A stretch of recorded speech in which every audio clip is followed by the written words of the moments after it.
Look in your home. Look in your office. Look in your home office. Everywhere you turn, there's so much smart.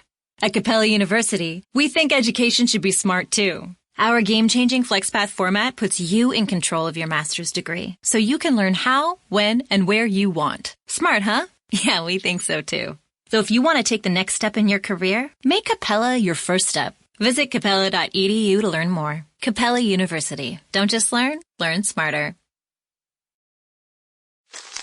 Me, but also you. The Pharaoh fast forwards his favorite foreign film, Powder Donut. Okay, what's my line? The only line I see here on the script is get options based on your budget with the Name Your Price tool from Progressive. Oh man, that's a tongue twister, huh? I'm sorry, I'm gonna need a few more minutes. Bulbous Walrus, the Bulbous Walrus. The Name Your Price tool, only from Progressive. The owl ran afoul of the comatose coxswain. Progressive Casualty Insurance Company and affiliates. Price and coverage match limited by state law. Thank you for visiting ChristopherMedia.net. Thank you for downloading Sporgy for free on iTunes or from ChristopherMedia.net. Please make sure to rate Sporgy 5 stars on iTunes and help to tell others about Sporgy by leaving a comment. Thank you for following Sporgy on Twitter at Sporgy Podcast and on Instagram at Sporgy_podcast. Please follow Sporgy on Facebook to like and share Sporgy. You can also email the show. The address is sporgy at ChristopherMedia.net. If you would like to donate to Sporgy, you can click on the PayPal button at ChristopherMedia.net. If you use Amazon.com, please click and bookmark the Amazon link at ChristopherMedia.net. It will not cost you any extra money, and you will help to support Sporgy. If you are looking to launch your own website, please click through the HostGator banner at ChristopherMedia.net. Christopher Media uses HostGator to host all of the shows produced by the Christopher Media Network.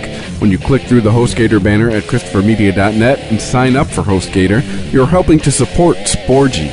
We know that choosing the perfect gift for a man is a difficult task, but not anymore. TheBroBasket.com is here to help. We all know men are hard to shop for, but what do guys actually like?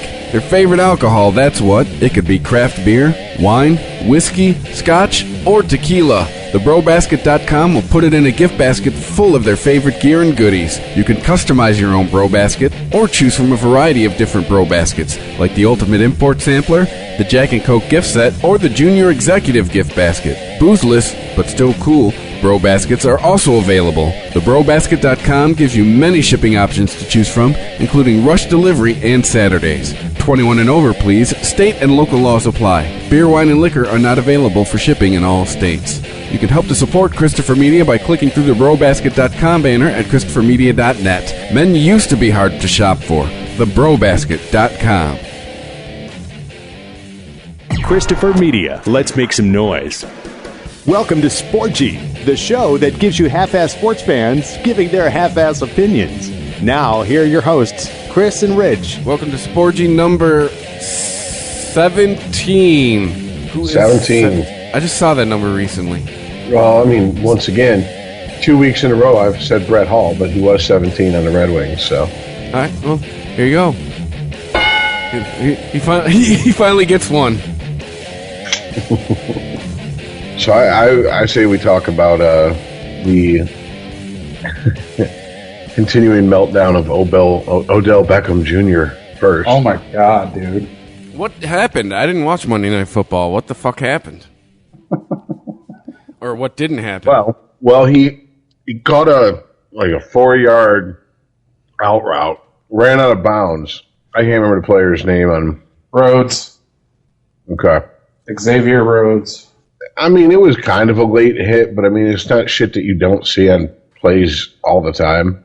Now, wait a minute, though. The first one that he did wasn't a late hit. He just pushed him. He's like, whatever. You got to catch. Yeah, you. The one where he flipped out, and that's when OBJ hit bumped the ref or whatever? Yeah, that was the first one. That's what I'm talking about. Yeah, he just barely touched him when they were out of bounds. The second one, then the very next play, happened the exact same way. Odell lowered his fucking shoulder at him. Rhodes was like, okay, kid, come here. Well, he'd been chirping at him on the field, too, and he got in his head. To the point where, other players were pulling Beckham aside and going, dude, look, you can't get like this. You can't let him get in your head like this. So all that shit happened. He got called for an unsportsmanlike. In the new NFL rule, if you get called for a second unsportsmanlike, you're out. So he was targeted, I think, like 6-7 times after that. I think they only completed one pass. He ran the wrong route. He was supposed to run a post. He ran like an in route. I don't know what the fuck. Just basically, he was all off his game, and he finished the game with 3 receptions for 23 yards. And he had 0 receptions the second half. Yeah. 0. So much for that guy. So it's pretty. See the new Victor Cruz? 1.5 awesome years, and then the rest is going to be trying to get back to those 1.5 years. Well, in the interview and after the game and shit, he said it's not a one-on-one game. All the refs are pointing at him, and everybody's coming at him, and everybody's trying to get him to, get flags and get thrown out of the game. It was terrible. I was like, and you're a football player? Pussy. This is what he is. Well, what's that drop? Sounds like I goddamn guess, pussy to me. Do we just want to add the intro to the show afterwards because we basically already started? Yeah, we can do that. Okay. Yeah, I mean that's why I sent you guys that shit. Like odds that he's gonna cry. I mean, dude, fucking, I knew it was over with when his own teammates was leaking. It was leaking to the press from his own teammates that this guy's mentally unstable. Like he cannot handle criticism. He cannot handle. Oh, let's check it. I want to see when he was born. I want to see what year he's he was 20, born. 23. Okay, so he's just keeps backing up my millennial theory. Yeah, that's. I mean, it's very much on the table. I mean, there's even been allusions to there's something else going on that is not a very well kept secret, and I'm like, okay. And I mean, this isn't reputable people, sports reporters that are saying this. It's not on ESPN or Fox, Sports or anything like that. This is internet bloggers. But I mean, hey, let's be honest. Sometimes they're right. But exactly. Even a broke clock's right twice a day. So sometimes the Inquirer is right. Yeah. I mean, and I guess the implication is that he's got something to hide deep in his closet. Take it for what you will. Oh. I can see that with him. And then people on the field are fucking with him about it, maybe. And it's fucking with his head because, one, let's be honest, he's a professional athlete. He's 23 years old. He's probably been handled with kids' gloves ever since he could fucking grab a football and hold on to it. Someone threw to him on a field. Yeah, coupled with that, he's a millennial, so he's already used to. He's from the generation who loves getting their, who the MO is kissing their ass. Plus, he's a gifted athlete, so he's probably getting that at least tenfold. I mean, irresponsible speculation aside, I mean, that's, like I said, it's just been alluded to by people on the internet. There's no proof to back it up, whatever. I do know that it's kind of a poorly kept secret that the main wide receiver in the show Ballers is supposed to be based on him, kind of like an older version of him. I did not know that. I mean, if you even look at him, they kind of look alike, except for the dude on the show. His hair, he doesn't have the highlights in, or the tips frosted, or whatever the fuck it's called. I don't know. Does he catch balls? But I mean, same beard, same haircut. Walking around, just swagger for no good reason. I mean, let's be honest. Right now, Odell Beckham Jr., he's one big play away from being a 2 big play athlete. I mean, that was one of the problems with Kirk Gibson as a coach in the Tigers locker room back in the day when he was an assistant to Trammell, is that the players were like, you had 2 big plays. You hit a home run in the World Series in '84, and you hit a home run in '88, and you didn't do shit besides that. So why the fuck should we listen to you? So if you really look at, because I'm the coach and shut the fuck up, but I guess that's another conversation. Yeah. And I'm Kirk Gibson. I'll beat the shit out of you if you don't. But, yeah, he was a 2-sport athlete that was drafted as a professional football player and baseball player out of MSU. So homeboy comes from some hardy stock, but whatever. Beckham, what? He's got the one-handed catch. That's it. That's what I was thinking too. I mean, if we're going to talk about him, I mean, other than his antics on the field, what are we talking about? He reminds me of Des Bryant. Yeah, Des Bryant is all mouth, and like that year he was talking about he's just as good as Calvin Johnson. Well, if you look at the numbers, no, you ain't, buddy. He's been on the decline for the last 2 years. Well, I mean, if you want to talk about receivers in the league today, Julio Jones, hello. He gets no love. He only gets loved on days he goes off. The rest of the season, people aren't talking about him. I don't like him. I barely ever watch for him or rooted for him, but Dallas Cowboys. What about Beasley, dude? He's a beast. Yeah, he was looking pretty goddamn awesome. Well, not just that. It reminds me of Wes Welker. Oh, but I mean, the other side of the conversation is maybe if you want to say Wes Welker, Rich and I have talked about, we think Wes Welker's one of those guys who's only as good as the guy throwing to him. No? What did he do when he didn't have Brady or Manning throwing to him? Well, I mean, what did he do in Denver, really, when he had a shell of Peyton Manning throwing to him? Not much. But he didn't really throw to him. Oh, I'm sorry. I'm thinking, shit. I'm thinking their tight end that they had sorry, not Wes Welker. Julius Thomas? The tight end they had, that he was a fullback converted to a tight end in Indianapolis when Manning was still out there. He was the first one to do what they're doing now with tight ends, using them as a fullback and as a tight end. Oh, isn't it? Yep. Something Dallas, number 44. I can't remember his name. Dallas off the top of my Clark. head. Dallas Clark, thank you. That's what I was thinking of, not Wes Welker. Gotcha. So, forget what I was going to say. What I was going to say also, there's been comparisons between former NFL players who are now talking, sports talking heads, sports reporters, between him and Terrell Owens, talking about Beckham. Oh. And they're not favorable. They're talking about Terrell Owens as far as attitude, as far as selfishness, as far as temperament, as far as mood swings. I mean, Terrell Owens went from shitting all over Donovan McNabb to crying in a press conference talking about, that's my quarterback, about Tony Romo. Like, really? Dude, seriously, take a Prozac and chill the fuck out. You think at this point, T.O. would be at every rookie symposium giving a speech about keep your attitude in check, because that's who you are after you stop playing. Well, I mean, you brought up Dez Bryant. Dez Bryant, it comes out late last week, maybe this weekend even, that Jerry Jones has pulled his best Jimmy Johnson and just turned a blind eye to the fact that Dez Bryant has missed over 30 team meetings in the last 2 seasons. Jesus Christ, man. So basically, he just doesn't show up unless it's time. Oh, and glad I dropped his ass. Double digits worth of practices as well. So not only meetings, but yes, I know, practice. We're talking about practice, but practices. And I think you can argue that he's not playing up to his full potential. Hey, has this been over the last 2 years when he's played like shit? Yes, it has. Shocking. What, you mean missing practice and meetings might affect your ability to play the game? No way.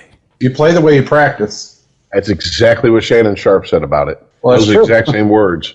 So, and I mean, the Marines used to have, well, I'm sure they still use this saying, the more you sweat in peace, the less you bleed in war.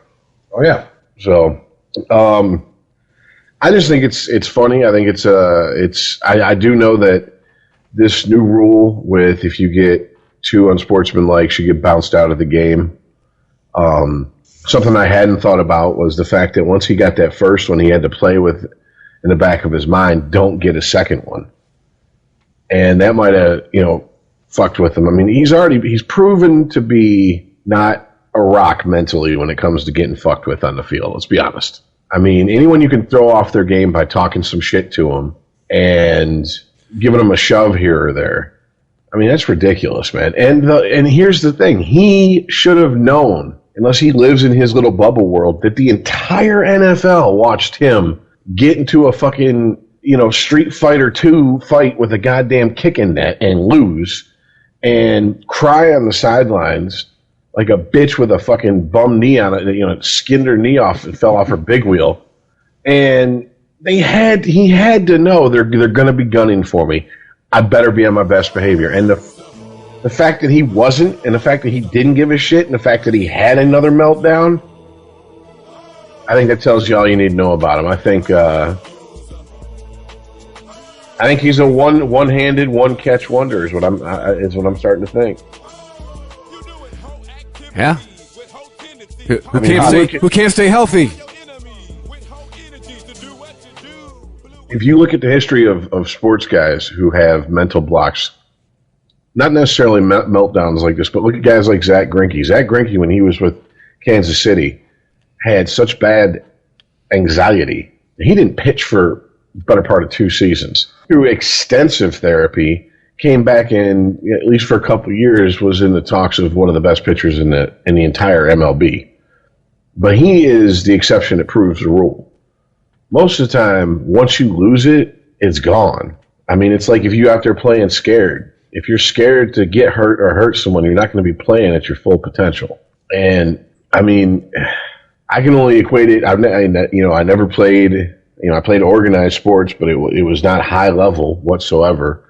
I never played for state championships or anything like that. The only thing I can equate it to is being on stage. And if you're on stage playing and you're thinking, oh my God, I'm going to mess up, then you're going to eventually mess up. Yeah, no, I'm there. I'm with you there. As a former musician, think yourself into a case of bad, the bad fucks. You psych yourself out. Absolutely. Is it true that if you don't use it, you lose it? And as much as I love that movie, I was like, wait a minute, that's a legit point because it's the goddamn truth. I mean, they're talking about fucking, but I'm talking about in just general. Yeah. We're talking about it right now. Well, I can't really sit here and talk about Odell because he's not really a good receiver, dude. He really ain't. He ain't even the best receiver on the team. Well, who is? At this point. Cruz. Just because Odell Beckham can do a backflip and catch a football doesn't make him a good receiver. He can't run a route to save his life. But it seems Cruz hasn't been what he's been since, what was it, 2012? He got injured. Yeah. Give him a minute. A minute? It's been 4 years. Give the man a minute. It's almost half a decade. How much more of a minute does he need? That's a hell of a minute. It's like Britney Spears' 15 minutes of fame. She's been on 14:59 for a good decade now. But you guys brought up a good point a few minutes ago about, Julio Jones. He's not a fucking look at me guy. Nope. And even his little samba dance. If you do that in the end zone, that's almost obligatory now. Yeah, I know, right? Like I think it'd be considered far more abnormal to just not do anything. Did the Barry Sanders flip to the ref and then run back to the sideline? I think they'd be like, "What? Is he okay? Is he hurt? Why did he run back to the sideline?" Oh, bastard never celebrated a damn run in his life. But I mean, Earl, you know this. Chris, you know this. Earl from playing sports. Chris, me and you from playing music. You can take certain people that will make the layman, the laymen and women out there, the people who don't play or have never played, and they'll act like playing that one note or running that route crisp is akin to like brain surgery. As Bernie Mac would say, they put 100 on 10. They get up there and they play an E chord and they make you think that they just fucking played, like Eruption for the first time in the history of anything, or you get a guy who makes a routine catch, but he's going to put some flair on it. It's that coddled generation, man. It's one podcast bleeding into another, but it's the truth, man. It's the age all these guys are now. They're from that generation. And then when you throw in the coddling that when you're good at sports that you already get, it's a recipe for fucking what we got now. Just fucking shit shows all over the place. Chris, I'm going to be with you on this. Even when I was coaching, man, even linemen, though, like you talk about receivers and all that, but even linemen, they get upset and they come over and they're almost crying. What are you doing? What's wrong? Well, he pushed me. It's football. You've got to be shitting me. You have pads on because you're going to get hit by another human being. I literally, no kidding, real quick story is, I literally had to take a defensive tackle, pair him with another defensive tackle, and have him headbutt him to make sure. No, just so he made sure this is going to happen in the game. Are you okay? Wow. Did you quit the next day? No, but he didn't play very much. He didn't want to get hit. There's a conversation I had with my parents earlier today. Talk about people who want to raise because they show up on time every day. No, you're supposed to do that. you fulfill the least of your fucking responsibilities. That does not deserve a raise. Like, I'd have made him run like some Oklahoma drills, one-on-one Oklahoma. It was like, okay, you scared to get hit, or you gonna cry or take it personally when someone fucking does their job when they're across from you? That's their job, is to get past you if you're an offensive lineman. If you're a defensive lineman, their job is to stop you from getting past them. So guess what? Now I'm going to fucking put you one-on-one in the circle and watch the whole team, and I'm going to put the pressure on you. And if you wilt like the little fucking delicate flower you are, guess what? Team needs water, boy. Next week, you're filling in for the tackling dummy all 5 days. I understand that especially public schools, you can't really do that much. And even the private schools, like, I have a buddy who played hockey for Catholic Central here in Michigan, and for people not here, it's a pretty well known in the area school for hockey, and it's obviously Catholic Central, it's a private school. And even then, they were kind of because parents would be like, "Don't, all the money I've spent on my kid, and all the money I spend to send my kid to this school, you better not fuck with my kid." Is really when they got to college that they started getting treated a little more the world rough. Treat you? Well, you can't even really say how the world treats you, because look at we talked about it in Hard Knocks. The rookies coming in and the coach going, "To you rookies, you're 22, 23, and you're going to get upset if someone yells at you. Well, fuck it, I'm going to yell at you and I'm going to use some harsh words because I like my job and I'm not going to lose it because you don't listen to me." And I'm like, what? 22, 23? I was hearing that at 13, 14, man. What the fuck? I was hearing that at my first job answering phones at a pizza place when I was fucking 15. I'm talking about playing sports, and these are like Little League. Like my coach had no problem telling you sucked. None whatsoever. And he didn't give a shit if someone's parents got upset. Oh, well. First thing he says, you can't do that now. You gotta take their hand. Everybody deserves a trophy. No, I once again, we're talking. That's why I love that James Harrison shit. What was it, last year? His rant about participation trophies. How his kids fucking bring them home and he throws them out. Or he doesn't allow them in the house or some shit. He's like, you didn't earn that. You didn't do shit to get that trophy. And everyone thought he was mean. I was like, no, that's fucking great, and we need way more parents like him. Let's be honest. James Harrison, if you're his kid, you ain't arguing with him. No. You're not going, fuck you, Dad. Dad'll fucking spear you and break you in half. Forget where he's at and shit. Think he's at practice. Look, he snapped his body in half. Have flashbacks when he was with the Bengals for a second and pissed off that he made that mistake signing with them. Yeah. But yeah, Speaking of, there's another receiver that nobody talks about. Who's that? AJ Green. Yeah, he's having a year. Well, thanks to him, I lost the game. I picked against him, and he carried the frickin' team on his back this week. Well, we'll get to the picks. We can try to save that towards the end. Should we talk about your theory about where Les Miles is going to go? Yeah, I like that. I really like your idea. I hope your idea happens there. I do too. Earl has a theory that Les Miles is going to end up in East Lansing, Michigan. Or South Bend, Indiana. Right, it's not really a theory. Why wouldn't he be at one of those two places? Seriously. I would love to see in-state him versus Jim. I'd be down. That'd be a hell of an in-state rivalry to have, quite honestly. And I think it'd be good for everybody. Well, Rich brings up a good point that Mike D is huge and the second coming in Michigan State, but you were ranked in the top 10 at the start of the season, and you're 1-3. Hey, man, it's October and your season's over. Right. Let's not mince words here. It is the first weekend of October and your season is over, unless there is someone shits the bed in magnificent historical proportions. And it'd have to be massive shitting the beds, many of them. Playoffs are done, and yes, mathematically they could still win the Big Ten, but if your boy in Ann Arbor keeps going, that shit ain't happening. Okay. Looking at D'Antonio's record at State, in 2007, He went 7-6. Then he went 9-4 next year. 6-7, which was so far has been his worst season.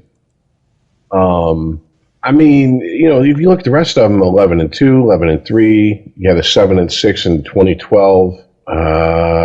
He still won his bowl game. 13-1 in 2013. 11-2, 12-2. I'm just saying. I mean, overall record is 89-35. Les Miles went 114-34 at LSU and got fired in the second week. I'm thinking. I mean, I hear you. Don't get me wrong. I hear you. However, I'm just saying, unless Les Miles who's a Michigan man, don't forget that. I mean, he went to Michigan. He's that would chap some people's ass in Ann Arbor.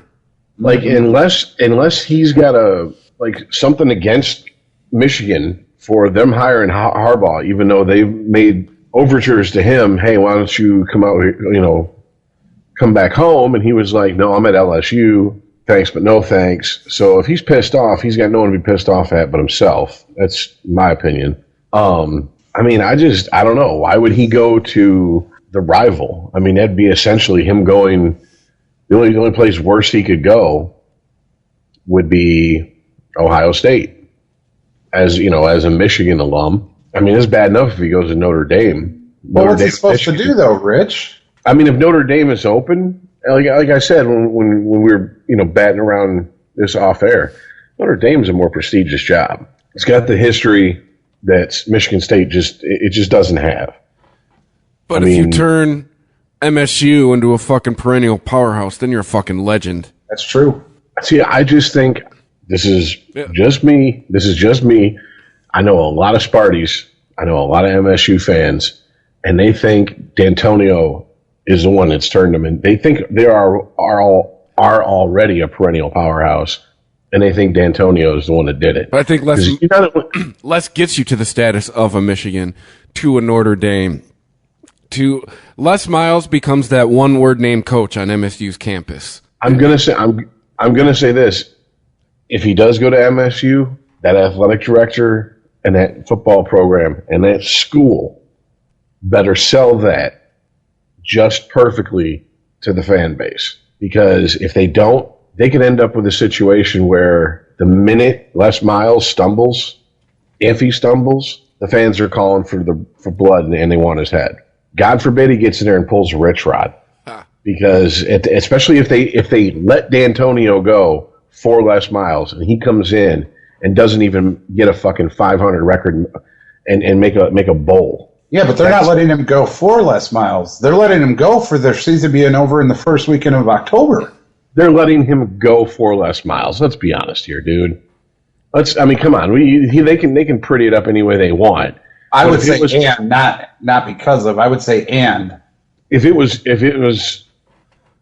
Brady Hoke who was looking for a job right now, I don't think fucking D'Antonio would have to worry about looking over his shoulder. No, Rich, I think there's something to your theory. It's like a 20-year version of your wife that looks like she did 20 years ago has now come along. Hey, how's it going? That's what I think. I think that's what that would kind of be like. Here's the thing. If I'm D'Antonio, I'm looking at this just like when you're in that relationship with the chick who all of a sudden is going having girls' nights out and is eating healthy and working out, and she's going and getting her hair done, and you've been with her for double digits worth of years, and she hasn't done this shit since the honeymoon and the varnish wore off 2 years into the 10-year relationship.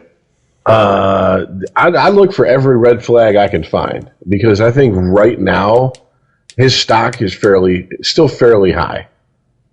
Here, as State fans, they're going to be pissed if he loses to Michigan. That's just all there is to it. I think if he loses to Michigan, then we're talking. Hey man, if he gets another L, check his stock price.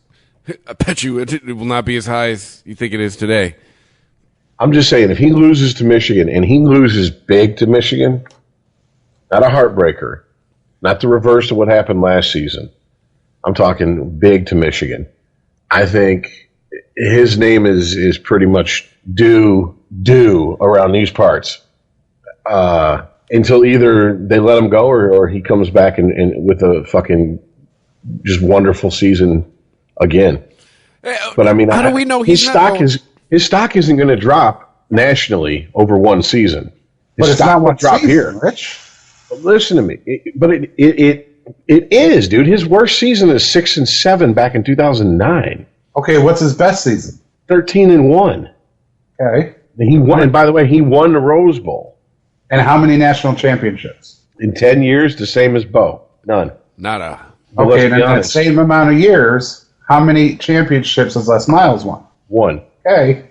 I got you. I'm just saying, nationally, D'Antonio's stock isn't going to drop as quick as it's going to drop here in Michigan. State fans are going to be pissed because, one, they have gotten used to eating a steak, and now they're being told to go back to McDonald's this season.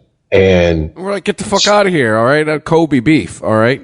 Bring that shit. Medium. I mean, on top of that, the worst thing for state fans is when Michigan does well. I mean, let's be honest. It was a humbling weekend for me, Rich. It was a humbling weekend. When John L. Smith was their coach, when Nick Saban was their coach, and they weren't winning shit, you guys would have a horrible season by anybody's in the Big Ten standards. And if you beat Michigan, you were burning couches and having mini riots in East Lansing. I hate those. That was just how it was. By the way, but continue. What, the couch burnings?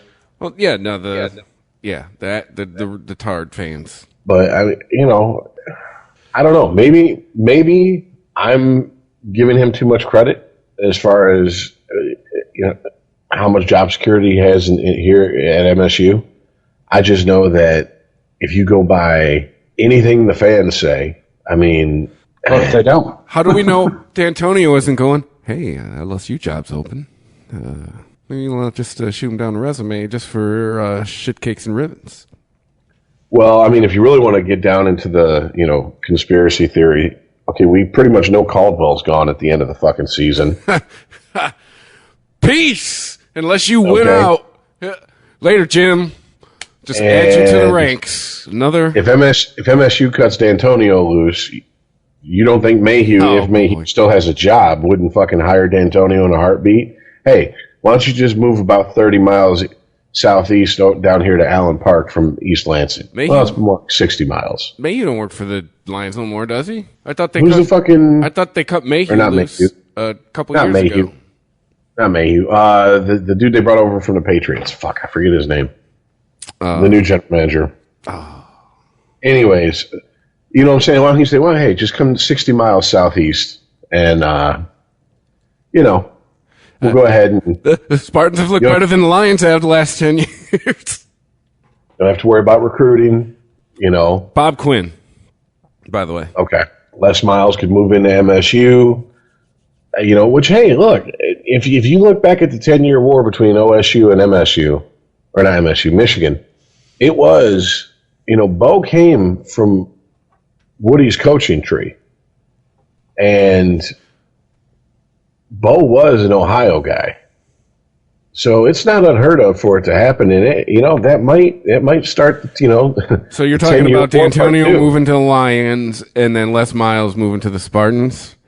If we're putting on our somewhere our tinfoil some Michigan State fan just came. I mean, the state fans would love it because, well, I mean, I'm sure you'd have hardcore state fans that go, fuck him, he's a Michigan man, don't want him here. But if he wins, that puts all that to rest. But the state fans would love it because they'd go, ha, we got the guy you wanted before Harbaugh. We got the guy that you tried to get away from his job before you even talked about Harbaugh. It'd be a coup. So, and Pete Carroll proves nobody cares if you win, whether it's at USC or up in Seattle.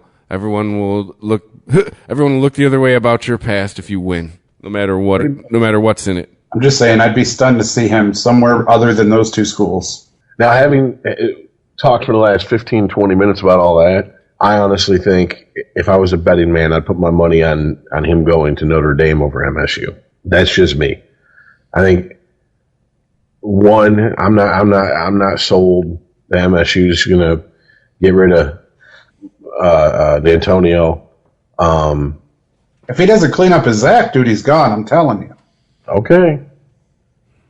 I mean, dude, right in the middle of his 10-year run, he had a 7-6 season, and lost to Michigan that year, and came back with a 13-1 season next year. I mean, one season out of every 5 seasons, you have a season you barely crack 500. I think most programs that aren't elite would take that. And I hate to say MSU is not elite. It doesn't matter what the fans think. You're just not elite. I'm with you there. You got to win some national championships, and you can be in the conversation. As much of a state fan as I am, I'm not stupid. Or at least get to it. Yeah. At least get there. At least play for it. I'll even go so far as to say Michigan hasn't been elite in a long time. And after 97, Michigan was just elite because of their reputation and their history. And once Lloyd Carr left, that was the end of them even being in the conversation about they're an elite program. Last time. They're not even talked about as a football factory anymore. Michigan was elite. And that used to be something they were known for. Tom played for him. Tom! Yeah. Oh, he's coming back on Sunday. And, way to not show up, New England. Like, do you think Belichick was just in we won 3. It's a wash from here. Doesn't matter. I'm wondering if Belichick listened to our podcast somehow or got wind of it. His head got big and he was like, well, fuck it. I still got some of his jizz, in the cracks of my fucking ears, from last week. And then they go out and they just lay a goddamn goose egg. Sorry, I'm still going to ride it. It's all part of Belichick's plan. He needed it. No. He needed an excuse to bring Tom Brady back. He needed people to see without Tom Brady, they can't even score a touchdown. You know who was watching that game last weekend and shitting their pants more so than anybody? The fucking Browns. Because they're the only winless team in the fucking NFL, and they get Brady coming back, and the Pats awful loss. So, I mean, Brady's going to be out for blood, wanting to just fucking shove it down the commissioner's throat, and touchdown. Belichick is going to want to fucking eat the Browns for breakfast. It's true. Last place he coached. Not that I don't even think he even cares about that. I mean, honestly, I think he's like, fuck, I barely remember Cleveland. He didn't carry over into Baltimore, right? I don't believe so, no. I don't think so either. I do recall his bio just having Cleveland and New England on it as far as head coaching gigs. But man, Rex, man, Rex always finds a way. We'll say maybe was it like 8 times out of 10 to beat Belichick? Like, do they just is he in his head? Does he just do they have the same style of coaching or play? Like, what do you think the deal is there? No, I just think like I said, I think it was Bill's masterful plan. Take this loss. No way, man. Show we needed Tom. No way, because Rex can always, even with the Jets, and they beat him when they counted a lot too. No, master plan. Go with that. Master plan. That's the dumbest shit I've ever heard you say recently, dude. But it totally destroys our argument of it's the system. Because what's his name? Whatever, Brisket or what? Not gonna work here anymore. That dude, he looked awful, and it's just show. Nope, it's Tom Brady. It's not the system. It's Tom. Because the Bills ain't nothing special this year, and the Patriots made them look like something special. Yeah, but Rex also knows he put himself on the hot seat with the media up there in Buffalo earlier in the season, after that Jets loss, and really kind of he was definitely warming his feet by the fucking fire of the hot seat before that Jets game, that Monday Night Football game. And yeah, that's one of his go-to moves, kind of to buy himself more time sometimes. However, he knew he better pull something out of his ass, because I think if he'd have went back up to Buffalo and he'd had to explain to the media in Buffalo why they lost to New England with no Brady, and I mean, just let's be honest. Who were they?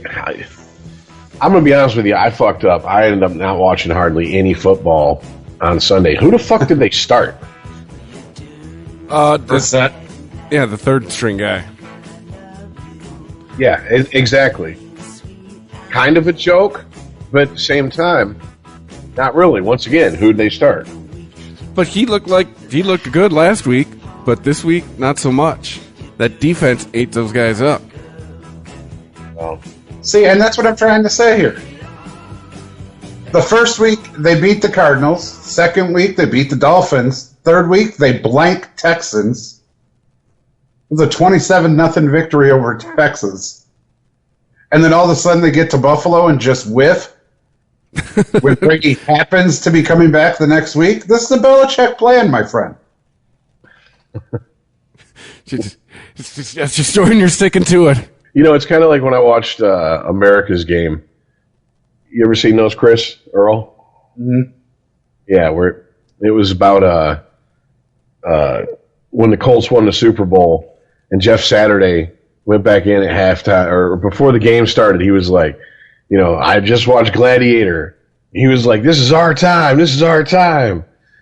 And then they, you know, opening kickoff happens and Manning's like, I got to give it up to Jeff. He stuck with that. This is our time a lot longer than I would have. I'd have thrown that out the window. Dude, you are doing your best Jeff Saturday right now, Earl. I'm just saying. If you danced any harder, we'd have to have the Dancing with the Stars. People give you a fucking score. I can't think that it's anything other than his plan. Okay. And yeah, even Gronk was in. It wasn't like Gronk sat this one out. Yeah, but it's Gronk. I mean, what are the odds that, you know, 3 wins in a row? He needs two of them. He's gonna maybe partied a little much and figured, oh, my Gronkness will get me through this game. Yeah. Oh, it's only the Bills. And that's a better way to say that they need Tom Brady than to blank in Buffalo. You can blank to like Cleveland. There's no better way to reintroduce Tom to the offense. When he comes back, people are going to be like, oh, like Rich. Oh, the Cleveland Browns were shitting their pants. Oh, it's going to be a big thing. Tom's coming back. It's not. Yes, it is, dude. Dude, have you seen the fucking media? Have you seen the media campaign, Tom Brady? Tom Brady made sure he kept his face in the media on the sideline at Michigan games. Getting pictures of him and Giselle taken and Giselle in a fucking 2-piece string bikini. Really, these things, come on now, dude. He is a cult of personality in the truest sense of the term as a sports person. He knows what he was doing to keep himself in the spotlight, and he was doing it. Okay? And you don't think for a second that Bill played into that a little bit and just blanked in Buffalo? It's one game. What are they going to do? I just don't think Bill Belichick plays like that. I don't think he may take risk in the game. You got to think now they're owned by the Krafts, who are highly invested in Tom Brady as they are in Bill Belichick. I understand, but just because their name is Kraft doesn't mean they're crafty. No, but if they call down and say, hey, shut it down for a game, what's Bill going to do? I don't know. That's some real tinfoil hat wearing shit right there, dude. Man, I got my hat on. I'm just saying. Let's get him on Unregimented Saturdays here at ChristopherMedia.net and iTunes. I mean, that's like, I don't know, man. You went down the rabbit hole farther, and I'm willing to follow on that one. Rich, they blanked at the Texans, dude. They blanked them. Nothing. They got nothing. They followed that with the next week of getting nothing by themselves. To a shit team. Okay, so it's like you're telling me that when you have a team that goes 15-1, they purposely threw the one game? It's not that they purposely threw the one game, but they didn't play their starters in the last game, I'll guarantee it.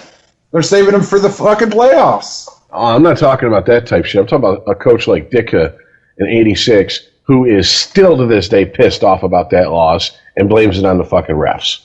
Belichick isn't Ditka as far as personality, but I believe he wants to win, and he hates losing more than he loves winning just as much as Ditka. I believe that with all of my heart. I completely agree with you. But when it's not his call, when somebody says, we need a reason to bring Tom back, stop killing people. But he was coming back. Yeah, but it has to be a big ordeal. It has to be Rich being on the show going, Browns are going to shit themselves. Brady's coming back. They were beating people with their third string, bro. 27-0. The Browns were shitting themselves when they fucking got their schedule, and they said, fuck, we were hoping we'd miss Brady. And we get him in weeks coming back from his suspension. Hooray! We had a 25% chance that we would miss him. Shit.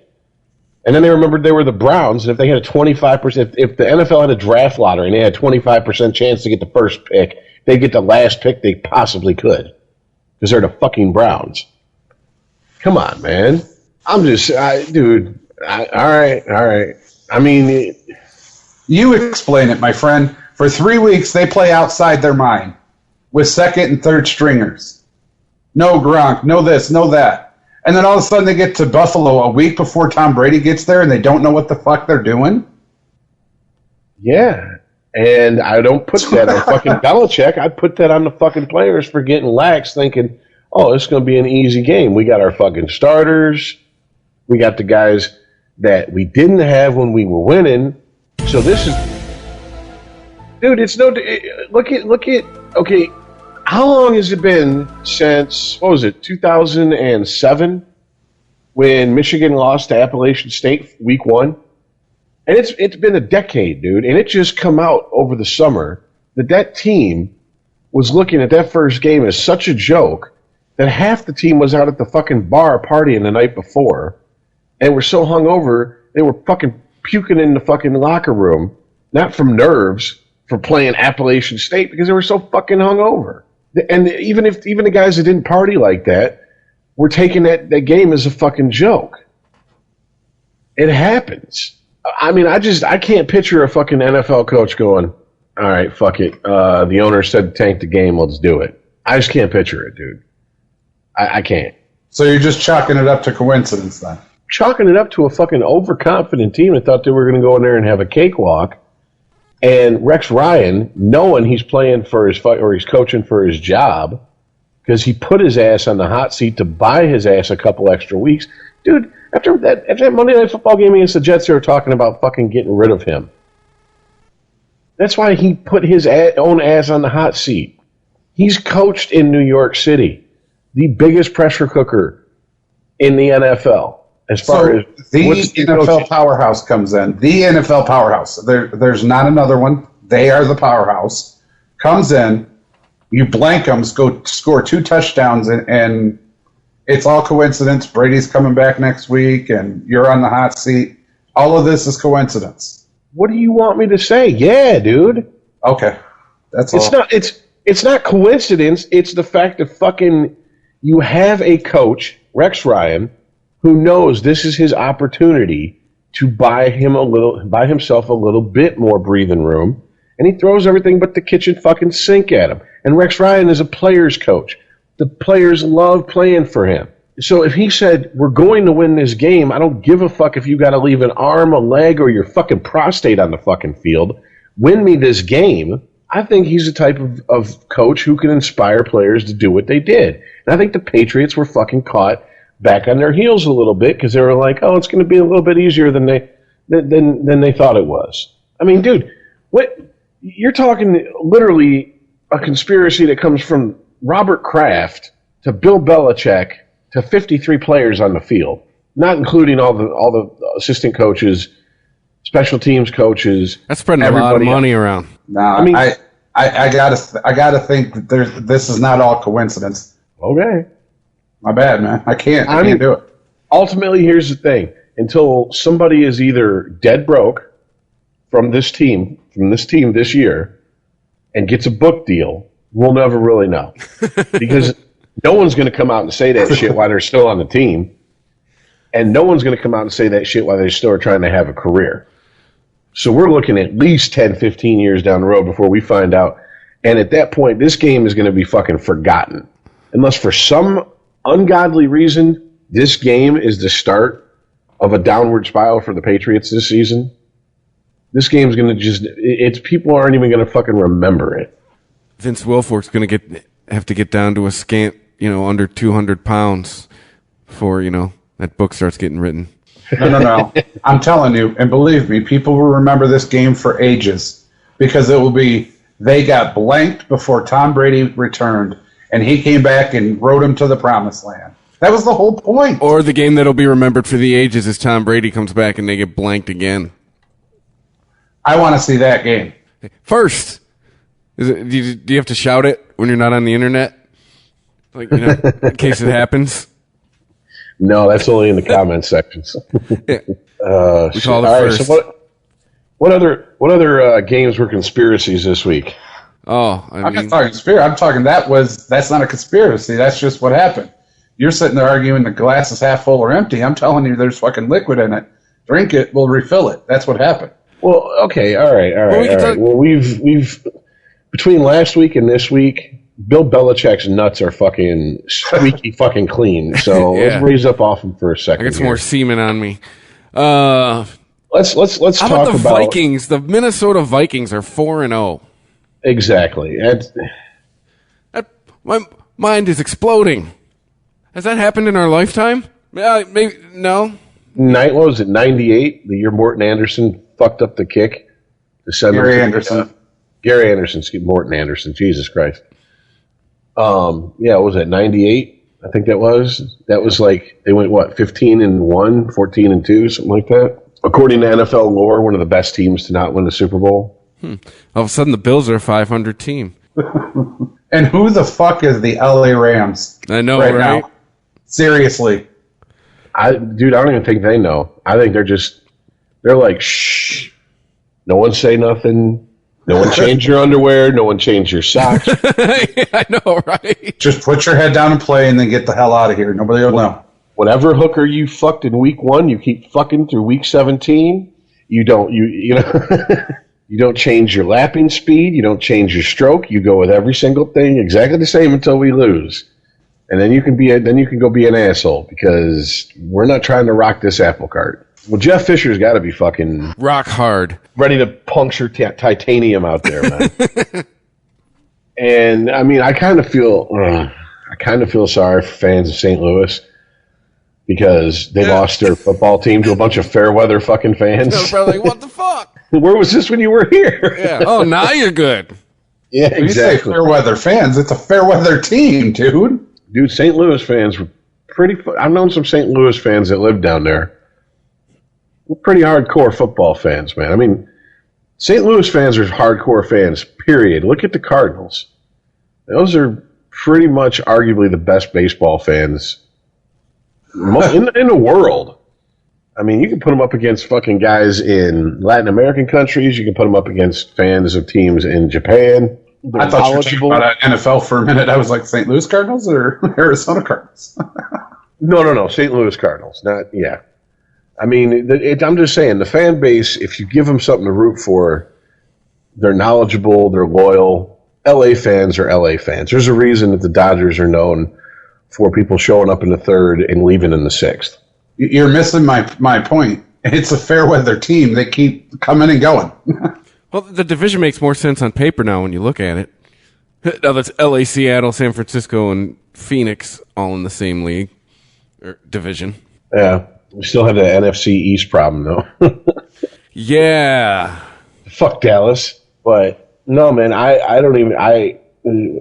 Earl and I, we talked about this last episode. I don't even know where to begin with the Rams, man. After watching Hard Knocks, I could not have predicted this.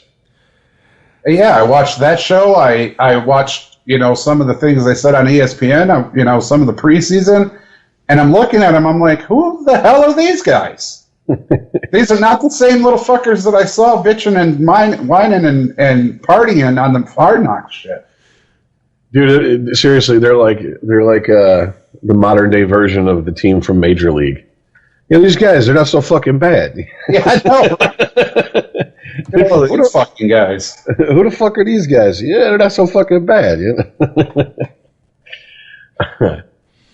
I mean, hey, man, they're playing in that just fucked up old stadium for fans that I'm guessing for the most part, most of them fans, they'd have cheered any team that came back to L.A. It just so happened to be a team that was previously in L.A. at one point. So, I mean, hey, good for them. It's not like LA needs the boost, though. They're not Detroit. I'm going to run through the standing here. I'm going to ask you guys some questions. All right, we're week 4. We're a quarter of the way through. All right. If you are in Arizona, do you panic? You are 1-3. Yeah, you panic for a lot of reasons. You're losing Carson Palmer. Larry Fitzgerald's retiring after this season. How about San Francisco? They have the same record. Panic? Here, do you just go? Hey, we got to win. I think San Francisco knew this was coming. When they lost Harbaugh, they knew that even though he had wore out his welcome in San Francisco, that it was not going to be a smooth transition whoever took over. Carolina Panthers. Do you think they... Oh, dude. Oh, yeah. Don't even get me going. This is opportunity. Hey. They're 1-3. Do you panic if you're in Charlotte, besides the fact that Hurricane Matthew's coming? Topical. They're already panicking because they can't keep Cam Newton on the field. Yep, the concussion shit, he's off being tested for concussion, blah, blah, blah. On top of that, this is Earl, this is before you were on the show. It might have been one of our first shows. I said Super Bowl hangover. Even though they didn't win, I see a Super Bowl hangover for that team. Something about Cam Newton, he seems like the type of leader for that team that thinks, well, of course we're 15-1 and we're in the Super Bowl. It's where I deserve to be. And guys like that, usually it takes them a couple seasons of getting kicked in the fucking nuts to realize that, no, that's not how it works. It's not just handed to you. Well, and not just that, Rich. It's like I said last week, the flags are put away this year. Mm-hmm. So last year he couldn't be touched. Literally you could not touch Cam Newton. I don't care if he was running, passing, handing off. I don't care what it was. If you touched that man, there was laundry all over the field. Mm-hmm. Okay? This year, they're gone. Flags are gone. And everybody's touching him very, very hard. And you saw the result of it taken out of the game last week. Taken out of the game many weeks, man. Do the Bucks or Saints panic?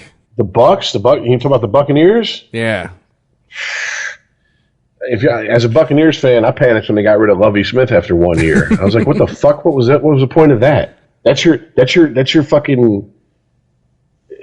Like, I had to look at the Bucks like the chick who is with a loser, but she's a serial monogamist, so she ends up with a really smart guy who has proven his worth, and then she dumps him for another fucking loser.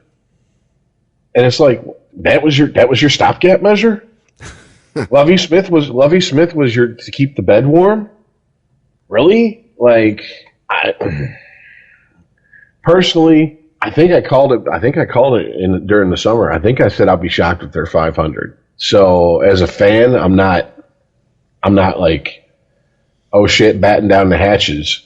But I mean, if I am in that organization, if I'm the general manager, I'm like, fuck, what did I do? Top of that, they got some really questionable contracts. So that's going to have to be dealt with. I mean, we'll see. I mean, you got muscle hamster who can't stay on the fucking field. Thanks, Chris. Oh, that's my fault.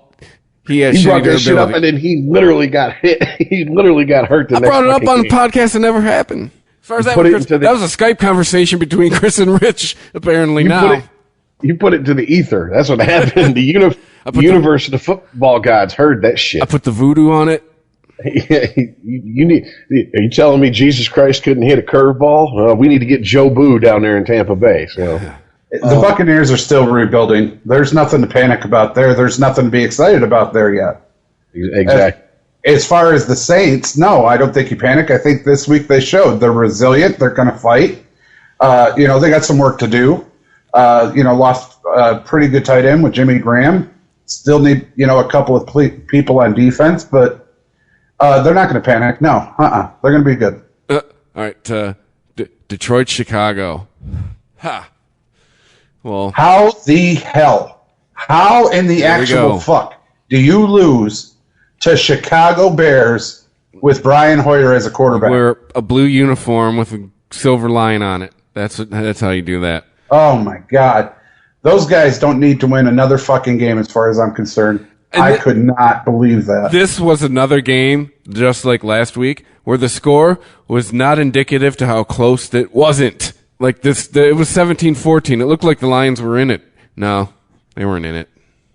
I don't think. No, I watched it. They were never in that game. Same with the Green Bay game. Green Bay game, it looks like it was competitive. No, they weren't in that fucking game either. Like, it's rebuilding 2016. Welcome to the shit show. We all agree that Caldwell's done after this season. Oh, I hope so. Unless they win out. Unless that turns into a fucking 13-3 record. See you, Jim. I don't see this team winning out. No, I mean that's stuff for fucking Hollywood movies that shit like that happens. I mean, so a realistic record, even put him at 500, I don't see him still having a fucking job. I just don't. I think, and once again, I mean, we could go for an hour on it, but I mean, it's just to throw the question out there, because it's never too early to start here in Detroit with the Lions with this question. Who the fuck do they get to replace him? Anybody. Mark D'Antonio. Call back right there. I mean, honestly, you're not getting, Les Miles. Do it too. Once again, if you're not here from Detroit, you don't hear what we hear every fucking week on Sports Talk when it comes time for, okay, so Caldwell's days are numbered. Who are we going to get? For the last decade almost, these names have come up constantly. Gruden, that's not happening. Gruden's not leaving Monday Night Football. Cowher's not happening. He's happy being a fucking analyst. He's happy having a family and a home life. He's done. All right. Who else do you got? I was joking when I said Les Miles. I really was, but I like the idea. Think of the last big firing in college football. It was USC, right, with Carroll? Correct. Okay. Yeah. And then he went to Seattle Seahawks, right? What happened the next year? He won the Super Bowl. He didn't win the Super Bowl. He was in the Super Bowl. No, they won it. They won it. They won it the first time he went. They lost it the second time he went. No, I'm saying his first year as a coach, he didn't go. Did he? Yeah. No, he was there for a couple years before they went. I have to research this. Yeah, we have the ultimate argument stopper, the internet. Wasn't in the crease. He started in Seattle in 2010, and they won in 2014. Okay. So get Les Miles in 3-4 years, we'll be in the Super Bowl and winning. There you go. Have a Super Bowl by 2020. Well, now, okay, so we went through the who's panicking. Well, let's do a little bit different thing here. That's just the NFC. Who's for real? You think the Raiders are for real this season? Actually, they are. Amari Cooper, give it up, dude. Talk about people that don't get any cred.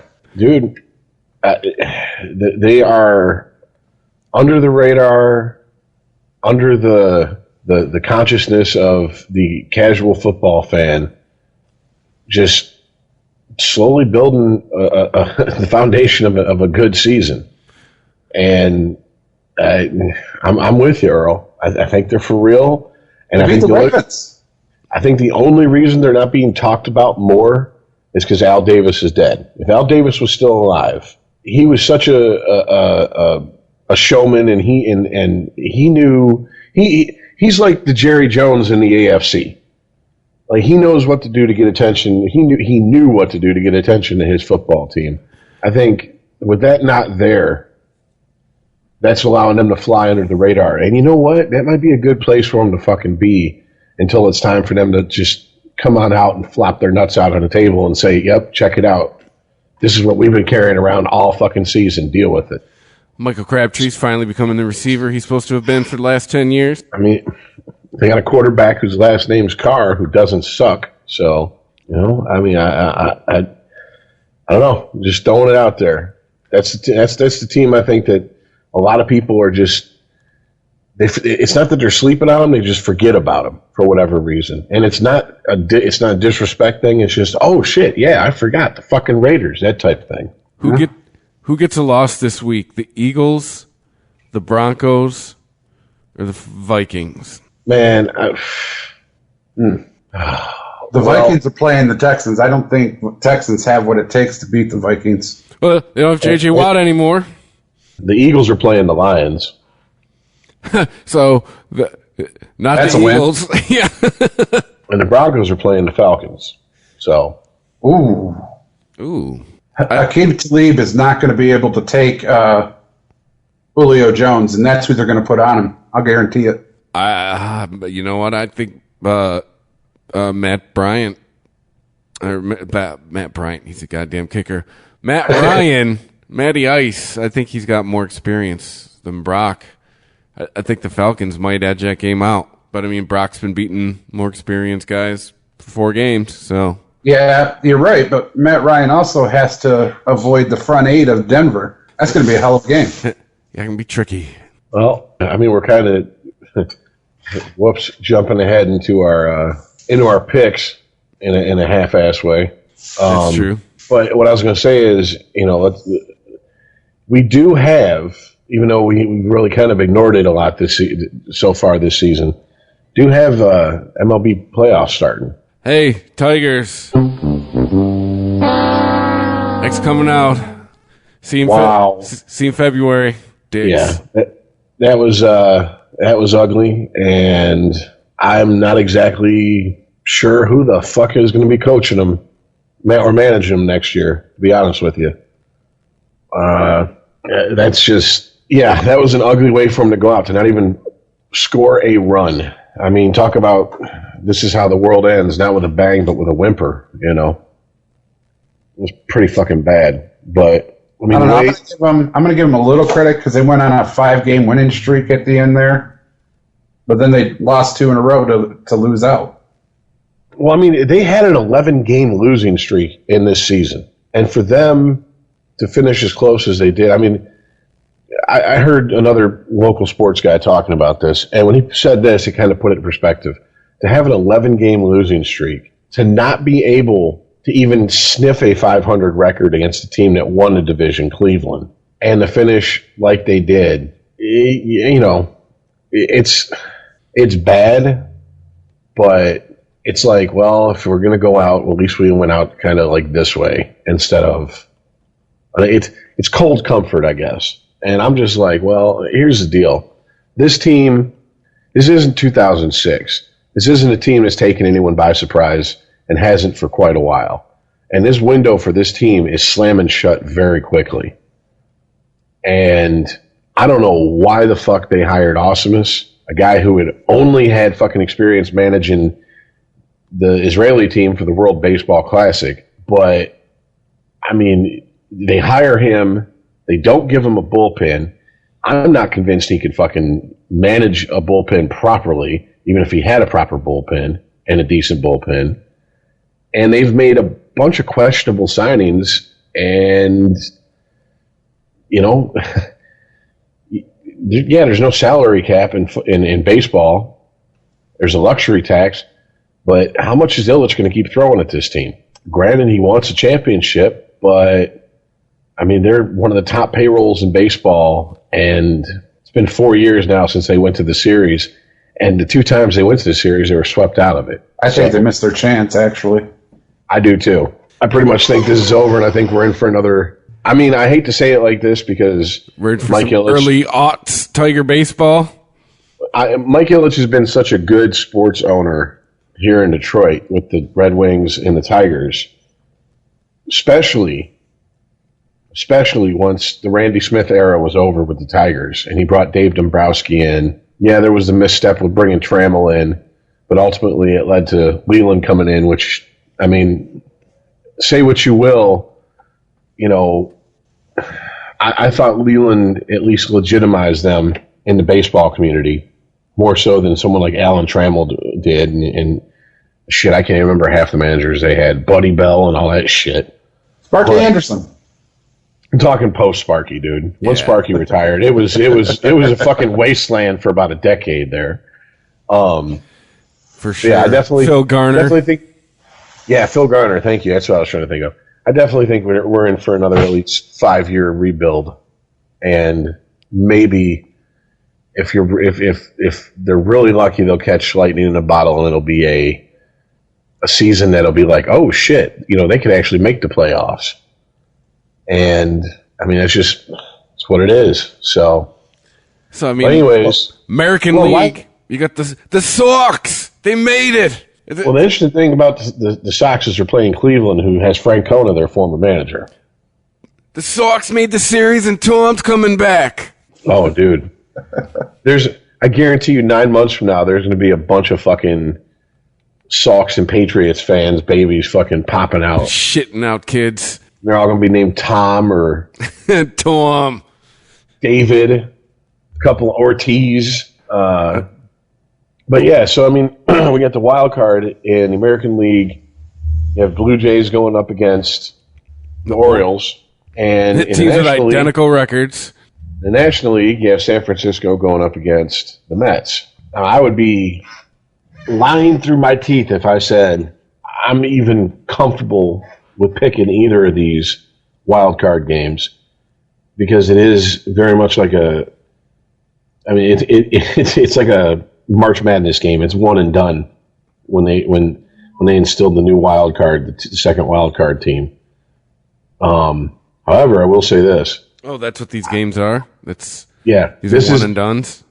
Yeah, after 2009, when the Tigers and the Twins went to game 163, that's when and that game drew the biggest ratings of the year for MLB. Somewhere a marketing major popped a boner. Exactly. Next season, boom, here you go. You have playing the games. one-game playoff, yeah. I'm just going to say this. San Francisco has quietly became a fucking dynasty in baseball that no one really talks about. I mean, they've won 3 World Series since 2010. I mean, that's 50% of the last 6 years. I mean, that's granted, it's not late 90s Yankees where they're consecutive, but the landscape of the game has changed since the late 90s when the Yankees did that. And, I mean, it's the Yankees. Steinbrenner was throwing just ridiculous amounts of money to get those World Series, too.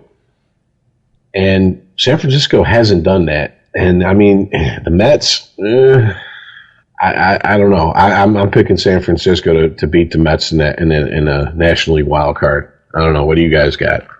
Oh, yeah, I definitely think Bumgarner's going to win. I can't. That's why San Francisco's doing so well. They got the talent. You could say money, and yeah, money buys talent, but without even paying a lot of money, without even knowing who they were, San Francisco got good because they had people with talent. Well, San Francisco is, and I hate to keep going back to them, but I would say the best run sports franchise since 2001 has been the Patriots. And San Francisco reminds me of the Patriots in the way of, if you don't produce in the postseason, see ya. You go. And before the Patriots, I think the best run sports franchise was the Red Wings, and the Red Wings were the same way. If you don't produce in the postseason, you got to go. GTFO. Yep.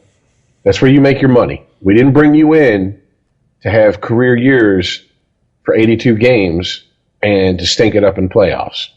So, I mean, San Francisco, they had Lincecum in 2010. Where the fuck is he now? Nowhere to be seen. Wings did that with Hossa.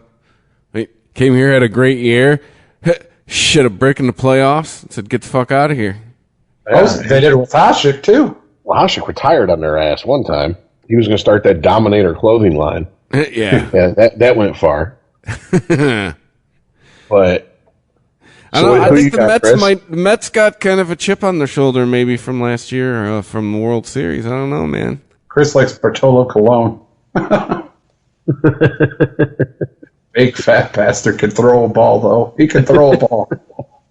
That's one of the things I love about first game of the 2005 I'll take season. the Mets. I'll be the contrarian. Okay. Just real quick, first game of the 2005 season, my uncle was up here from Tennessee, and we were watching Sunday night, and the opening game was Red Sox and Yankees. And David Wells was pitching.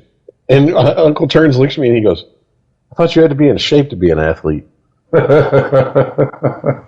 He's like, that fat motherfucker don't look that much more healthy than me. And I'm like, not to be a pitcher, man, especially in the American League. You don't even have to go up to hit. Shit, CC Sabathia has won 1 2-liter of Pepsi away from fucking looking for a diabetic shock. Yeah, exactly. Looking for an insulin fucking shot. Hey, make sure all his gum is sugarless. We don't need him passing out during the game.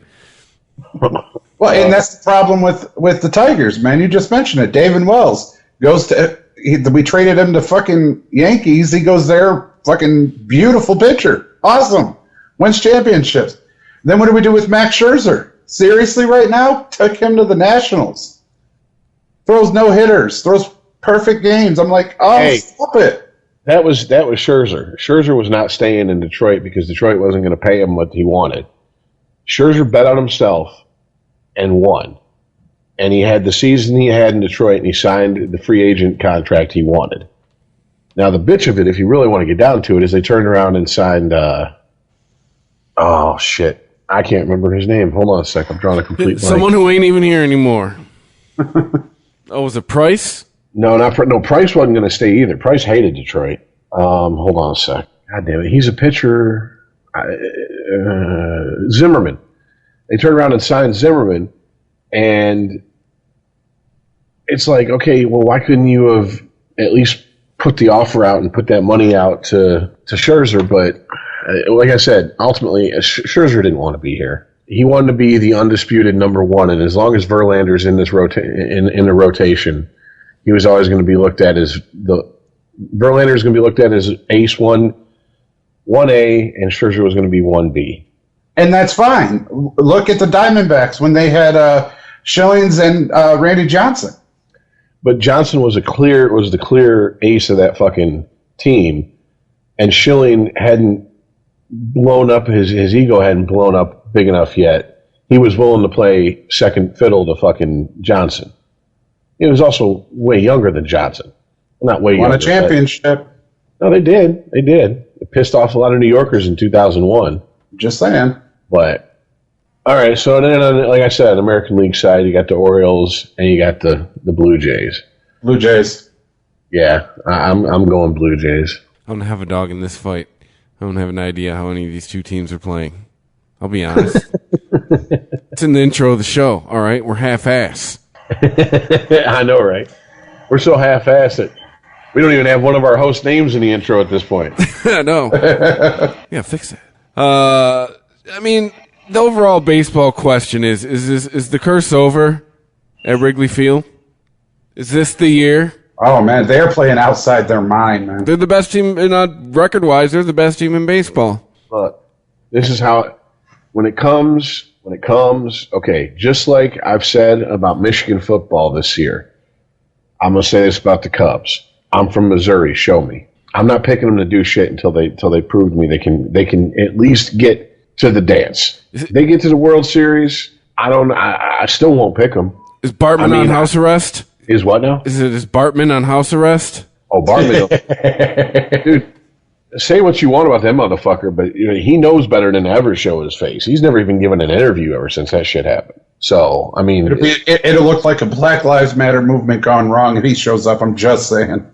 Cars tipped over and shit. But no, and just like Michigan, and I'm not going to pick Michigan to beat MSU or Ohio State until they show me they can. So yeah, they got to show me something.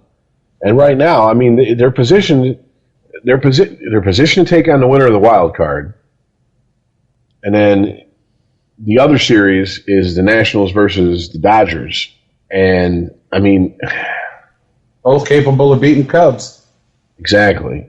They both match up fairly well against the Cubs. So, I mean... Hell of a pitching staff, though, Rich. Hell of a pitching staff in Chicago. Well, dude, Chicago they got Theo Epstein, who come over from Boston, and he's basically rebuilt that team in the way he rebuilt the Boston team, and using the philosophy he used. And then on the American League side, you got Francona, who goes to Cleveland, and boom, now they're playing in the playoffs. They're the number 2 seed. I mean, dude, I think it's like as much as the city of Boston has irked me since they started winning, I have to say this. the last 15 years, give or take, they've really had a culture of winning in that city. I mean, every one of their 4 major sports teams has won a championship. So you can't really fuck with it. And Theo Epstein, his formula worked twice now, and there's a lot of GMs. Hey, how did Joe Torre do when he went out to LA? Not so well. You know, I mean, there's a lot of general managers and coaches who are beloved in one city, and when they go to the next city, it just doesn't happen. You know, lightning doesn't strike twice. Very few, right. Very rare does that happen. You know, Sparky Anderson is not the rule to a good baseball manager. Theo Epstein is not the rule for a good general manager. So. Right, but Jake Arrieta from Chicago reminds me a lot of Clayton Kershaw. How so? It just pitching outside his mind. 2-3 years ago, you had no idea who Jake Arrieta was. No, that's true. I did. I picked him up on the waiver wire in my fantasy baseball league, and I fucking won the league that year because he was fucking the man. Just like Clayton Kershaw was the year that the Dodgers won the fucking series. Well, do you think cardiac events will spike in Chicago? Oh, yeah, definitely. It's terrible because that is like the murder capital of America right now. So that place is going to burn. I promise you that place is going to burn. Whether they win or lose, it's burning. Well, grim predictions like that aside. I know, right? Jesus. I think, honestly, the best outcome for Major League Baseball and probably the best World Series we could possibly watch would be Boston and Chicago. You have two major media markets. You have Boston, who has become basically the new Yankees, with, you know, Big Papi it being his last season. It's a good storyline. You know, Joe Buck can get up there and lackadaisically sell that. I mean, the lovable losers, Chicago, come on. And then if Chicago beats Boston, I mean, there's so many storylines going back and forth between those two. Theo Epstein, the two teams who've had the longest World Series droughts meeting in the World Series. If Chicago wins. How pissed is Sammy Sosa right now? What's now? What up? How pissed is Sammy Sosa right now? Sammy Sosa forgot how to speak fucking English when they started asking him about steroids. On top of that, that motherfucker's on the Michael Jackson. I want good credit, so I'm getting whiter and whiter. Fucking routine. I don't know what the fuck's going on with Sammy Sosa. I don't even know if Sammy Sosa knows what the fuck's going on with Sammy Sosa at this moment. I don't think he honestly gives a shit one way or the other. I'd still be pissed if I was him. That's just me. I would say Kerry Wood and Mark Pryor are probably more pissed than Sammy Sosa. Kerry Wood's like, God damn it, I went up there and set the strikeout record. Mark Pryor's like, I gave my heart and soul on that fucking mound. I gave my arm for that team. And then we didn't do shit. We lost to fucking the Marlins. We lost to a motherfucker who had a catcher whose nickname is Pudge. And I ain't talking about Carlton Fisk either, you know, like. No one knew who the fuck Miguel Cabrera was in 2003 anyways. And Dontrell Willis, who had like what? 2 seasons worth of shit? And then that was it? He was done. That motherfucker's career was over. So, yeah, if I was those two, I'd be pissed. I'd be like, where the fuck was all this when we were here? Come on. But you got to think, dude. Think about that one. Dude, how long has it been? 1908? Is it the last time they won the World Series? Hold on. Dude, 1908. If I'm thinking right, it is. 1908, yes. Yeah. Dude, think of all the fucking Hall of Famers, all the fans. I mean, you're talking like, what, maybe 5 generations of fans have come and gone since a championship. There is no one alive from their last championship. No one. Period. I know, right? like here in Detroit, they bitch about 57. Motherfucker, there was people alive in 57 who are still sucking wind, you know? Granted, if they remember it, they're old as fuck. But, I mean, dude, I remember when Boston won in 2004, I was watching the game at my buddy's house in his basement, and I got up and cheered, and my other buddy was like, you're acting like the Tigers won the World Series. I'm like, dude, we just saw history. You don't understand. Yeah. I never thought I'd see that in my lifetime. You know, I just never did. Boston was always going to be the fucking also-ran. But, I mean, after that 7-game sweep, you know, when they were down 3-0, or 0-3 to the Yankees, and they came back and they swept them, I was like, if Boston don't win it, maybe there is such a thing as curses. Because I was just like, come on, dude. How much momentum can you have on your side to come back and come back from 0-3, and not just come back from 0-3, but come back from 0-3 from your fucking most hated rival, who has just literally whipped out their fucking cock and shoved it down your throat since 1918. I mean, dude, seriously, it's like a rough sex porno. The way the Yankees treated Boston all those years, man. It was like, gag on it, bitch. That's right. Yeah, squeeze some tears out. I mean, they just did not give a shit. Use them as lube. Show me your own face. Oh, Rich knows what I'm talking about. Oh.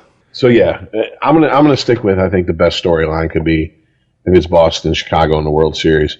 And I'm gonna be honest with you, I've kind of lost a lot of interest in baseball in the last couple of years. I can't really say why. I mean, I was watching it religiously when the Tigers sucked. I mean, I had season tickets to the Tigers when they sucked. So it's not that the Tigers aren't doing well. It's just, I don't know, man.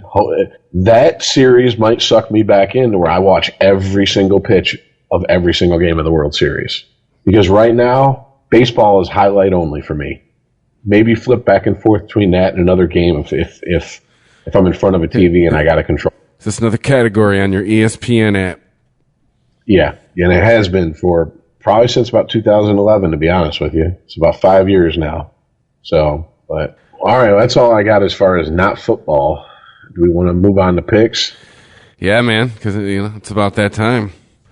So, all right, we got some standings. All right, 4 weeks in, bringing up the rear. Me, I'm 29-34, 460%. So do the percents to help with the rankings since Earl came late in the game. Rich, second place, 32-31. Bet 508. First place, the new guy, Earl. He's 8-7, 533. So all right. Last week proved once again, just flip a coin.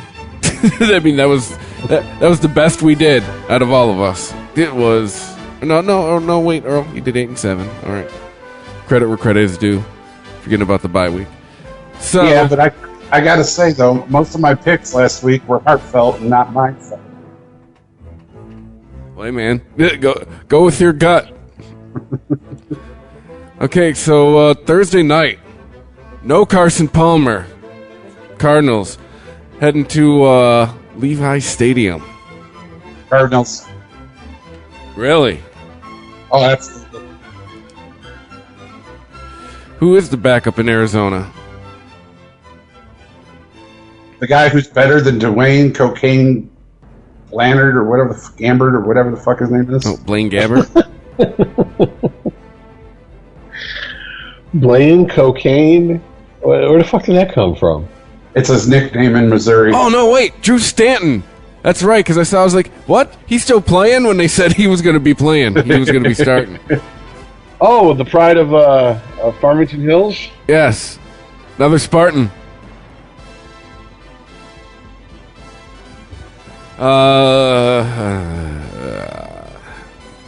I'm going to go with San Francisco because I just think Stanton's going to be rusty. I'm going with Cardinals on this one. I seriously think there's some panic going on there, and Cardinals need a win.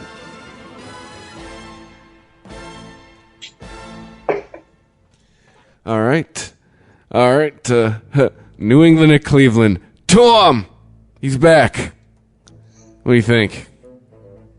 Do we even... I mean, didn't we already pick it with our earlier conversation? Well, I mean, I did. So yeah. Yeah, definitely the Pats.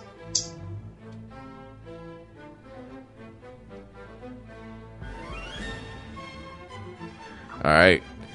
Philly, the Eagles, undefeated, flying into Ford Field.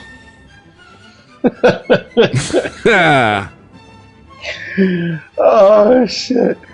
Just you know what? All I gotta say is they better thank God it's not the Thanksgiving Day game, because if Santa Claus was at the Lions game, not only would the Eagles beat the shit out of the Lions, they might just beat the shit out of Santa Claus for old time's sake. Hey, I got a waiver claim in for Carson Wentz. I'm picking the Eagles. I so bad want to pick the Eagles because I know they're going to win, but I can't. I can't do it. Oh, I can't do it. You're picking the Lions? I got to. You know, people can hear you. Yes, I know. Lions at home. I got to go with my boys. All right. If That's it's my a homer. one loss this week, it's my one loss. I don't care. I can't. All right, Sunday, 1 p.m., Lucas Oil Stadium. The house that Manning built. The Bears and the Colts. God, this is such a garbage game that I would not have thought was going to be a garbage game before the season started. Yeah. I swear to God, if the Colts don't beat the Bears, I am personally driving to Indianapolis to smack the shit out of luck. Wow. He looks like a caveman. You should be careful. Yeah. I'm picking Indy. Same here. Even though at some point I got to just wise up and be like, wow, they suck. They just really suck. I mean, it's luck versus Hoyer. It's luck versus Hoyer. No, you're right. Bears are fucking hot garbage too. So yeah, garbage time in week 5 already. Hey, more garbage time. Tennessee at Miami. Hard Rock Stadium? Oh, that's a thing, huh?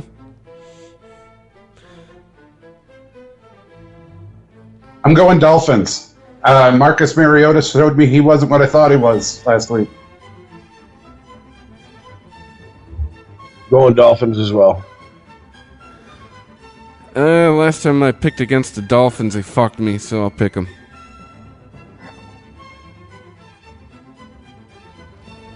Wow, wait for all three of us to have like lockstep picks by the so far. All right, heading into Baltimore, the Redskins. Oh man, what a shitty road game. Or it's an easy road game if you're Washington heading to Baltimore. It's like a half-hour drive. Maybe take a plane. Probably just load up the bus. I mean, Ravens. I think that's the superior team. Right there with you, Ravens, yeah. I need to flip a coin. Hang on. You're literally going to flip a coin. I'm so conflicted here. All right, I'm going to go with Ravens just because of their defense. All right, so next up, Texans, 3-1, heading in to the undefeated Minnesota Vikings. Vikings. You're a believer in that defense? They're calling it the Purple Rain defense. I'm taking it back old school and still calling it the Purple Leaders, man. Purple Rain, huh? Little Prince. Topical. Minnesota media, good job.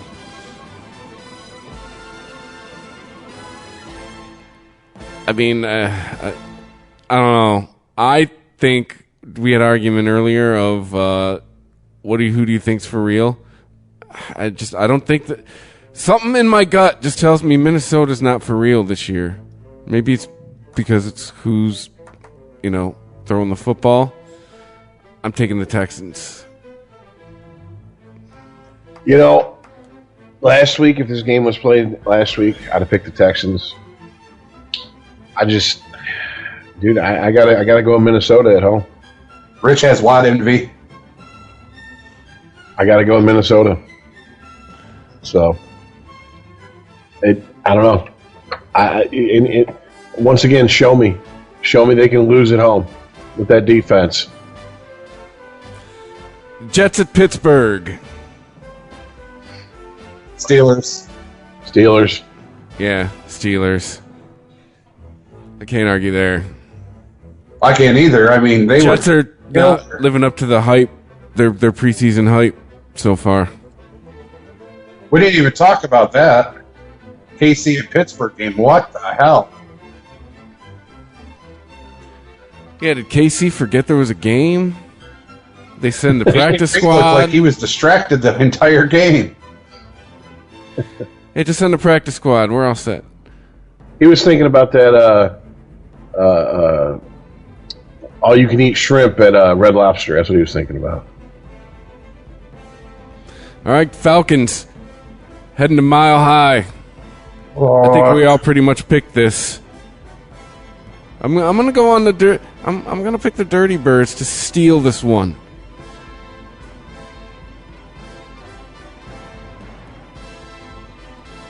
Well, if we all picked it, I don't remember it because I'm going Broncos. Yeah. No, I'm stick with Falcons because, like I said, Khalid can't guard Julio Jones, and that's who they're going to put on him. All right. Cincinnati at Dallas. Young upstart quarterback in Dallas. Oh, my first round gamble's paying off. Elliott's a top rusher in the NFL.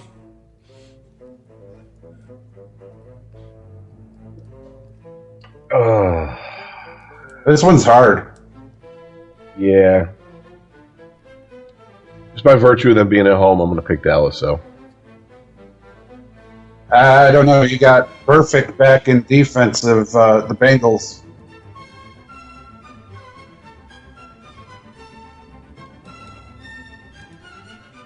All right, I did it last week. I ain't doing it this week. I'm going to go Bengals. I'm going to go Cowboys. They're the home team. Give AJ Green some cred. Sorry.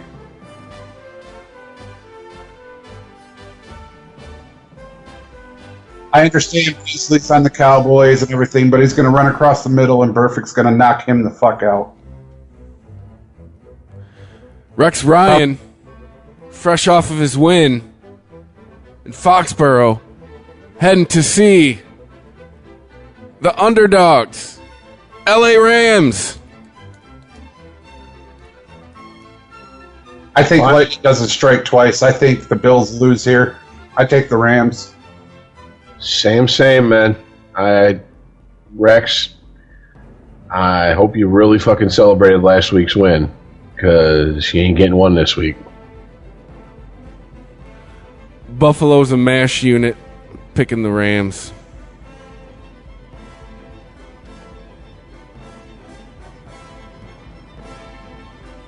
All right. The Chargers and the Raiders. Classic rivalry. It's old AFC rivalry, isn't it? Yes, it is. I'm picking the Raiders in this one. I'm going with the Raiders. If you're fucking Travis Benjamin, are you punching yourself in the nuts every day this week? He pretty much lost that game for the Chargers last week, making that fumble when he did. Well, he could do what he wants this week because Amari Cooper is going to run away with it. Well, oh, excuse me. Sorry, I'm also hearing rumblings that from San Diego that they're talking of rebuilding and just trading away Rivers. I don't think who would be a taker for him. I don't know, but Lions. Oh, hey, Baltimore let Justin Forsett go today. Lions need a running back. Maybe he ends up in a Lions uniform. They don't need a.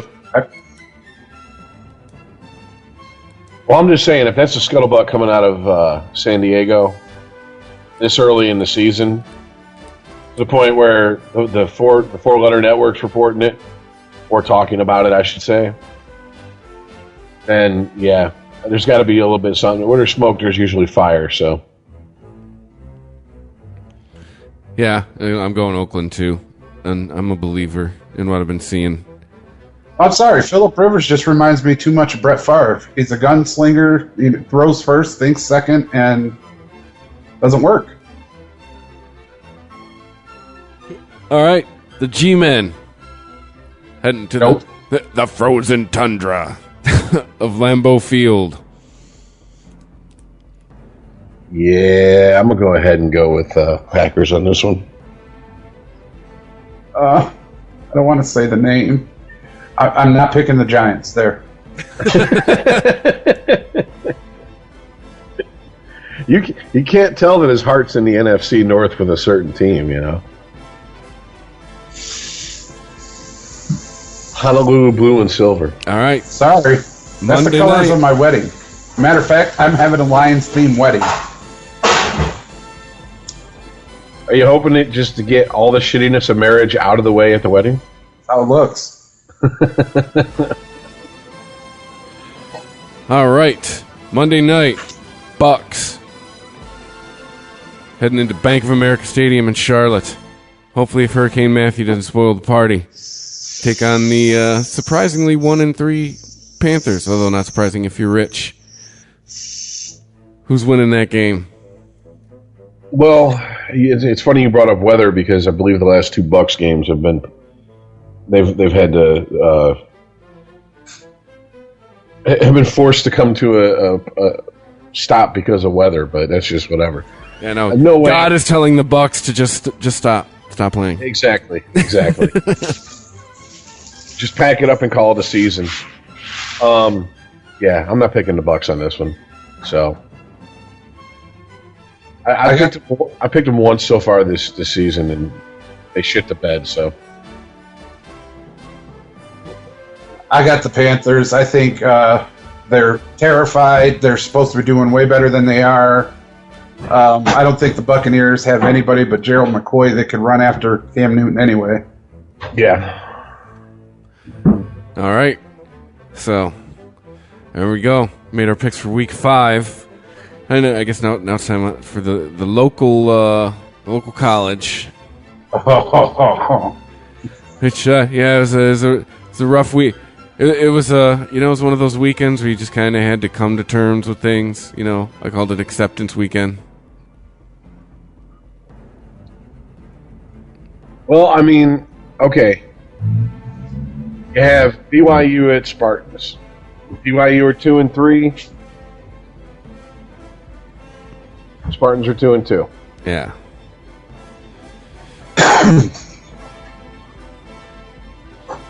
I mean, I think I gotta pick MSU just because they got pantsed. Like twice. I don't think they're losing 3 in a row, and if they lose 3 in a row, I can still just check D'Antonio stock next week. So I'm going MSU. Yep, I'm pretty much right there with you. I'm going MSU as well. I'm going to be the rebel. I'm going to take BYU. Ooh. God. That will be ugly if MSU's sitting at 2-3. Yeah. Well, here's the problem. BYU is a scrapping team. I watched them play the other day. They just never quit. State goes 2-3. Les Miles will be coaching by the Michigan game. All right.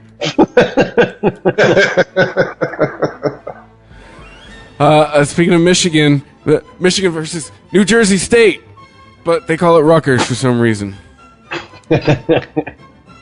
Little known fact about Rutgers: Kevin James, Paul Blart Mall Cop used to play fullback for him. No bullshit, that's true. Yeah, dude. Yeah, come on, dude. Wolverines, come on. Number 4. Oh yeah. The 5-0 Wolverines. I mean, I'll say this: I do like Rutgers uniforms. That's about all I can really say. I mean, hey, I can't argue with what I've seen. I mean, last 2 weeks, Michigan has proven they're a real The team. team's got mocked. That's all I'm saying. Yeah. So, there we go. That's it. picked. Now seal them up, send them to Price Waterhouse. They'll be sealed till next week. They'll be tabulated by the accounting firm of Deloitte and Douche. They'll be taken care of by the law firm of Zimmerman, Geller, and 3 other Jewish gentlemen. Yeah. Some Jews. No, it's the name of their law firm. Some Jews. All right. Anything else, guys? No, we're good, I think. Next week, the baseball playoffs will be more in shape. Lions will be 1 loss further to Jim Caldwell being fired. If they go 1-7, does he finish the season? Lions have proved they will fire a coach in the middle of the season. They have no problem doing it. So I don't think so. That's just my feeling. Think Quinn promotes Cooter? Oh God, that was Matthew Stafford's savior. So if Cooter ends up head coach and he does better than 500, let's say they're 1-7, Caldwell gets the boot, Cooter comes in, he actually goes 5-3 the last 8 games, then we have to live through the Jim Bob Cooter era here in Detroit. And I don't know if I can handle that. I might actually have to leave the state. I cannot have my head coach be named Cooter. Mm-hmm. Pretty much.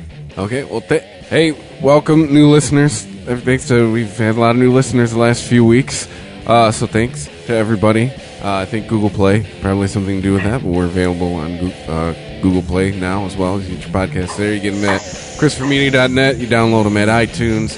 You go to Stitcher. You go wherever you get your favorite podcasts, and we're there.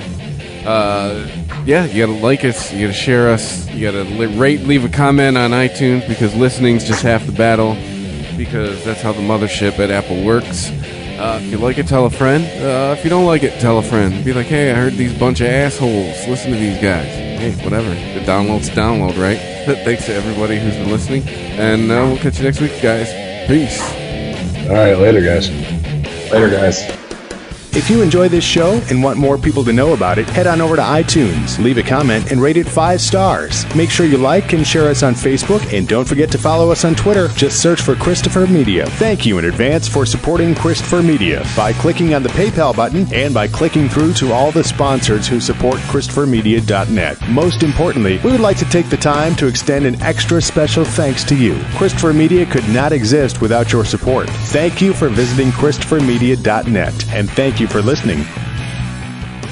Christopher Media. Let's make some noise. Thank you for visiting ChristopherMedia.net.